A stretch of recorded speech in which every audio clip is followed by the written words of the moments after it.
Anchor okay by profession you are not an anchor right. അപ്പോൾ ഈ ഒരു anchoring ഫീൽഡിൽ എങ്ങനെയാണ് ഒരു ശരിക്കും പറഞ്ഞാൽ എത്തിപ്പെട്ടത് എങ്ങനെയാണ്? ആങ്കർ വലിയൊരു കാര്യമാണ്. ആദ്യം തുടങ്ങിയ ഒരു സംഭവം പറയാം. By profession. ഓക്കെ.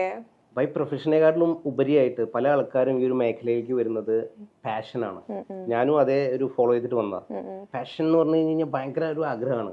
കുറെ ആളുകളുടെ അടുത്ത് ഇങ്ങനെ സംസാരിക്കാൻ ഒരു ടോക്കറ്റീവ് പേഴ്സൺ ആയിരിക്കും അല്ലേ? ശരിക്കും. അപ്പൊ ആ ഒരു അഭിനിവേശമാണ് ഈ ഒരു ഫീൽഡിലോട്ട് വരാനുള്ള ഒരു കാരണം. ഓക്കെ. അപ്പോൾ ഫസ്റ്റ് ഈ ഒരു ആക്ച്വലി എഞ്ചിനീയർ ആയിരുന്നു അല്ലേ മുന്നേ? By profession mechanical engineer. അപ്പോൾ അതായിട്ട് വർക്ക് ചെയ്തിട്ടുണ്ടായിരുന്നോ? ഇവിടെ അത് വെച്ചിട്ടാണ് തുടക്കം സ്റ്റാർട്ട് ചെയ്തത്. പിന്നെ ഒരു ലൈക്ക് സ്ലോലി ഇതിലേക്ക് മാറി അല്ലെ? പ്രൊഫഷൻ ആയിട്ട് എടുക്കുന്നുണ്ടോ അതോ അല്ലെങ്കിൽ നോർമൽ ആയിട്ട്? ശരിക്കും പറഞ്ഞു കഴിഞ്ഞാൽ പാഷൻ സൈഡിലല്ല, പാഷനാണ് പ്രൊഫഷനായിട്ട് മാറി അല്ലെ? മോസ്റ്റ്ലി അധിക ഇവന്റ്സിലും ഞാൻ തന്നെ ഷനലിനെ കണ്ടിട്ടുണ്ടായിരുന്നു, ഇവന്റ്സ് ചെയ്തിട്ടുണ്ടായിരുന്നു. എനിക്ക് നാക്കിൽമാരാറിന്റെ ഷോനൊക്കെ ഉണ്ടായിരുന്നു, കൂടെ ഉണ്ടായിരുന്നു.